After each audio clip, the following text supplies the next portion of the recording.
नमस्कार, मैं हूं रौनक पारेख और आप देख रहे हैं पंजाब केसरी राजस्थान।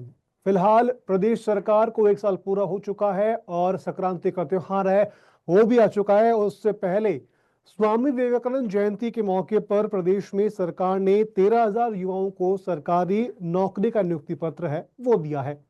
प्रदेश में बीजेपी सरकार लगातार वादे कर रही है कि हम जो वादे कर रहे हैं उसको पूरी तरीके से निभाएंगे और प्रदेश में युवाओं को रोजगार है वो देंगे।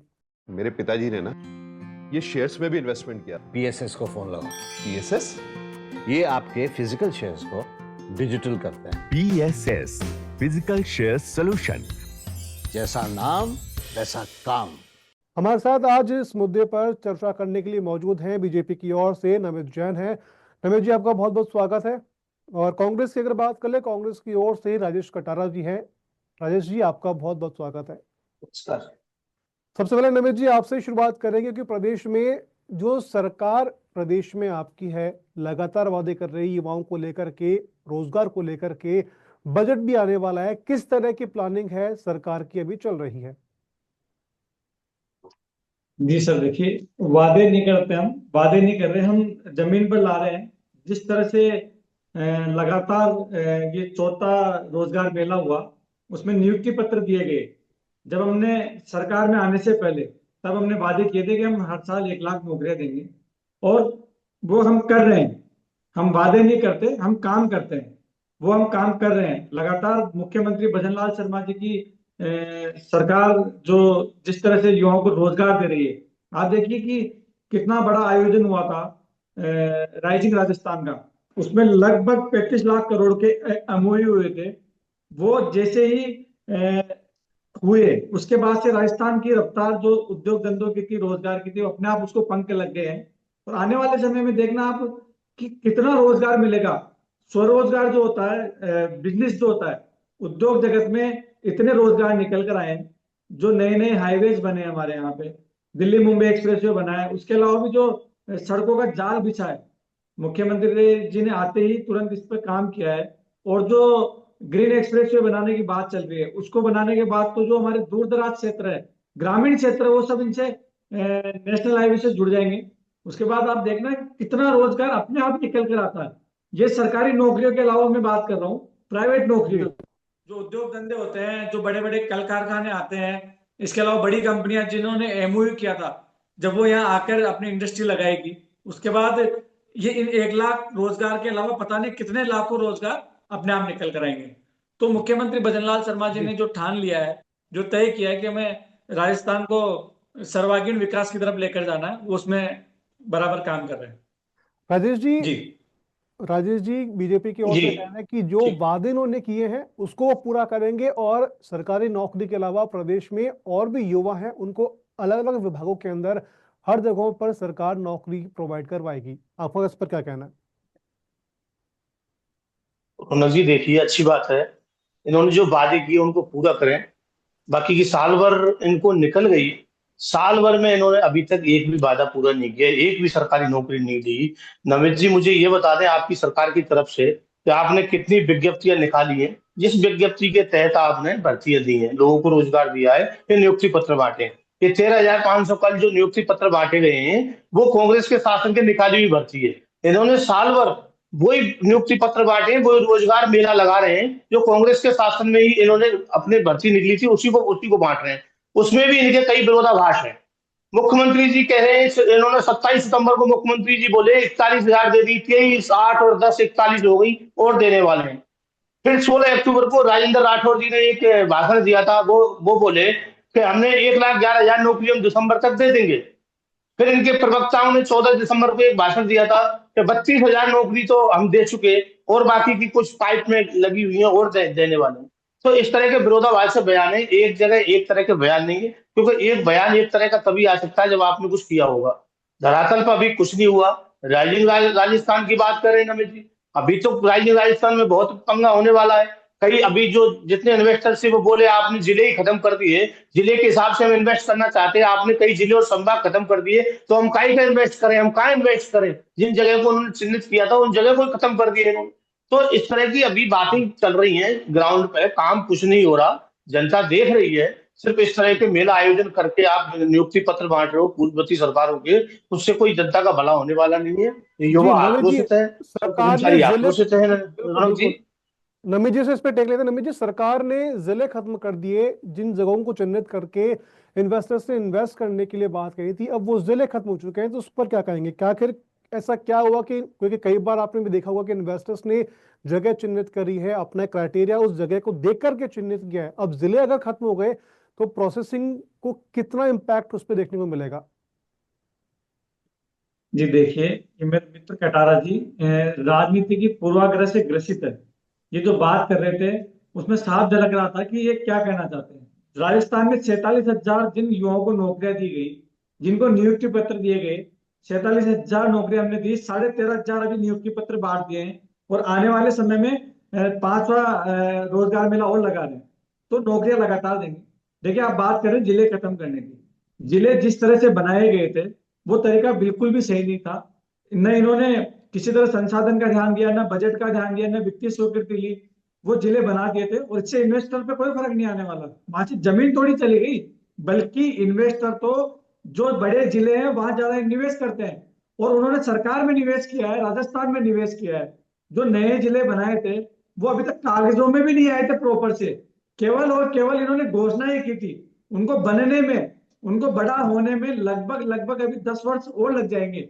ऐसा नहीं है जिले बनाना, घोषणाएं करने से जिले नहीं बन जाते। वहां पर आपको वित्तीय स्वीकृति लेनी पड़ती है, कितने हजार करोड़ रुपए का वहां बजट चाहिए, वहां पे जिला अस्पताल चाहिए, जिला कॉलेज चाहिए, जिला स्कूल चाहिए, इसके अलावा जिला भवन चाहिए, जिला कलेक्टर कहाँ बैठेंगे, जिले के अधिकारी कहाँ बैठेंगे, बड़ा बस स्टैंड चाहिए, इसके अलावा भी बहुत सारी मूलभूत सुविधाएं चाहिए। वो इन्होंने सोचा ही नहीं कि कहाँ क्या करेंगे।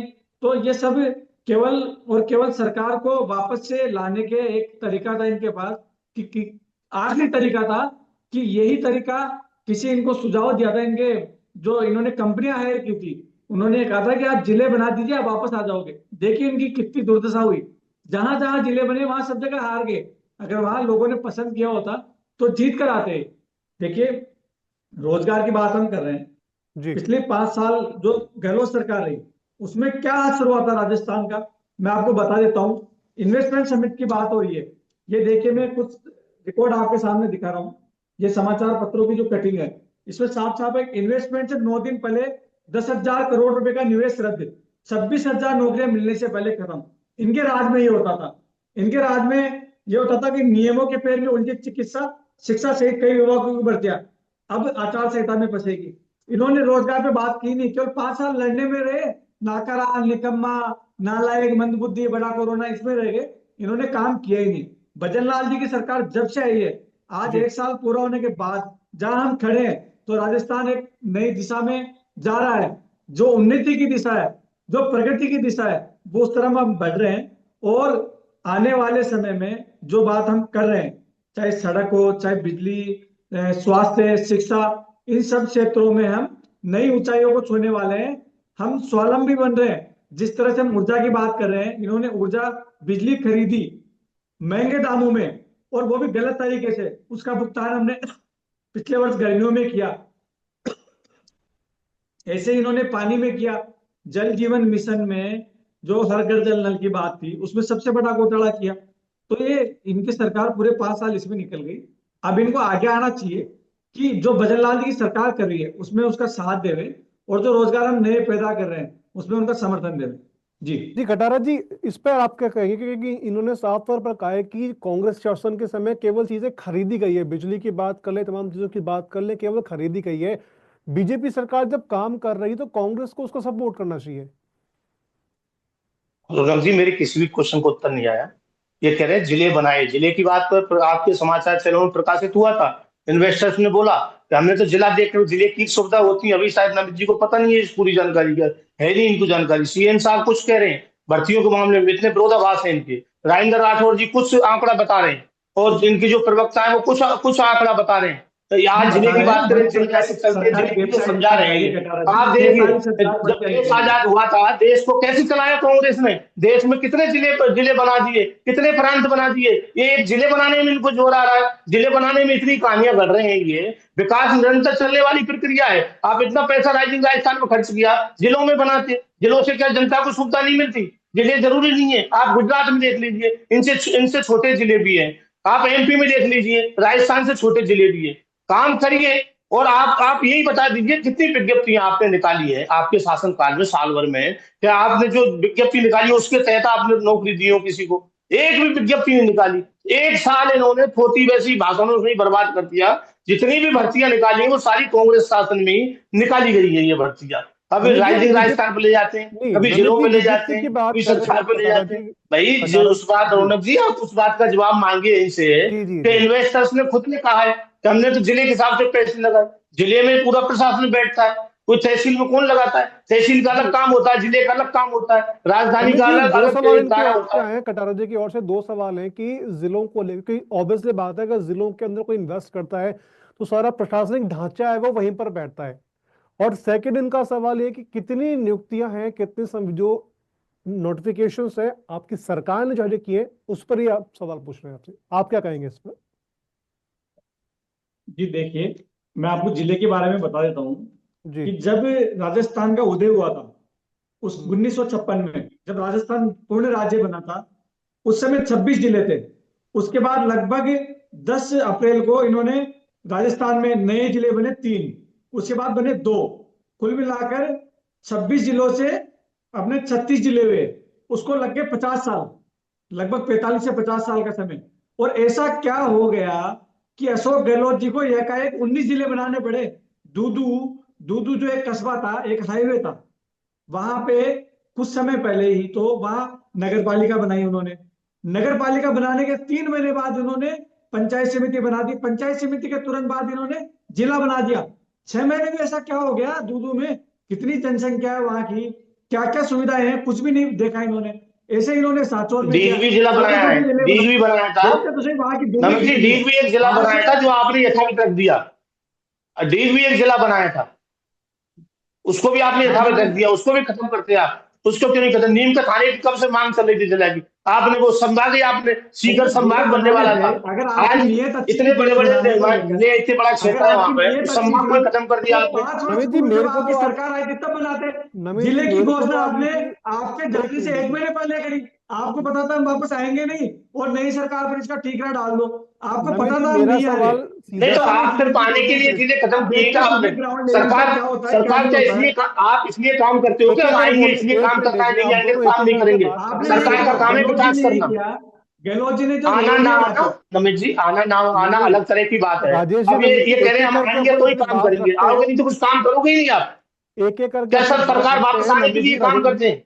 क्योंकि चीजें क्लियरिफाई जी। इससे बेटर हो पाएंगी। राजेश जी मैं दो सवाल मेरे थे कि अपनी कितनी विज्ञप्तियां अपन ने निकाली है सरकार ने एक साल के अंदर, उस पर छोटा सा टेक एक बार आप वो दे दीजिए। उसके अलावा जिलों को रद्द क्यों किया गया, क्योंकि किसी जगह आप भी जानते हैं कि कई जगह कोई इन्वेस्ट करता है तो प्रशासनिक ढांचा उस क्षेत्र में अगर होता है तो वो उस प्लानिंग के अकॉर्डिंग, उस फोकस के अकॉर्डिंग वहां पर इन्वेस्ट करता है। अगर उस जिलों से वहां से वो प्रशासनिक ढांचा अगर हट जाएगा तो उनको वही प्रोसेस करने के लिए दूसरी जगह या फिर जहां पर वो जिले के अंदर वो आएगा वहां जाकर के उनको प्रोसेसिंग है पूरी वापस से करनी पड़ेगी। इसके लिए सरकार ने क्या प्लान तैयार किया है कि इन्वेस्टर्स को प्रॉब्लम ना हो और वो इजीली अपना काम कर सके? देखिए, ये जो इन्वेस्टर की हम बात कर रहे हैं, जो जी। राइजिंग राजस्थान में जो आए थे, उन्होंने सरकार से एमओयू किया है। अभी किसी भी एक भी इन्वेस्टर की जमीन फाइनल नहीं हुई। वो ओके। प्रोसेस अब आगे आएगा। तो ये जिस तरह की बात कर रहे हैं कि जिले जिले का और उनका कोई मतलब ही नहीं दूर दूर तक, उससे मतलब कैसे उसका नहीं कोई है? संबंध ही नहीं है विज्ञापन में आप उससे। देखिए, पेपरों में आ रही है, रोज न्यूज में आ रही है ये चीजें। पेपर में मतलब तो क्या है है? नमित जी, राजेश जी एक सुनिए, मिनट पेपर में आने से और मेरे कैसे साथ, होगी? न्यूज मैं खुद एक माध्यम से व्यापारी आदमी हूँ, बात करेगा मैं अपनी। खुद एक उद्योगपति एक हूँ। मिनट ऐसा कोई जगह देखकर निवेश नहीं किया जाता। अभी तक जो सरकार बिल्कुल से जगह एमओयू हुए क्या हैं, बात कर रहे हो आप नमित जी? हुए हैं जगह देख के ऐसी कैसे जगह को होता है? लेकर। जगह की बिना कोई जगह बात के ही कैसे नहीं, होगा? जगह की कोई बात आई नहीं कि हम टॉप में लगाएंगे, हम अजमेर में लगाएंगे, हम कोटा में लगाएंगे। ये तो अभी कोई बात ही नहीं आई। लैंड वाली बात अब आएगी जब वो आगे बात बढ़ेगी। अभी तक तो एमओयू हुए हैं और वो ये देखेंगे कि मान लो मेरे को सरसों तेल की मिल लगानी है, मैं एक उद्योगपति हूँ, तो मैं चाहूंगा कि मैं मालपुरा में लगाऊं, मैं टोंक में लगाऊं, जहां सरसों की पैदावार होती है, या मैं भरतपुर में लगाऊंगा जहां सरसों की सबसे बड़ी मंडी है। इसी तरह मूंगफली का रकबा देखते हैं, हम देखेंगे कोटा में गेहूं का उत्पादन ज्यादा होता है, बूंदी में चावल का होता है,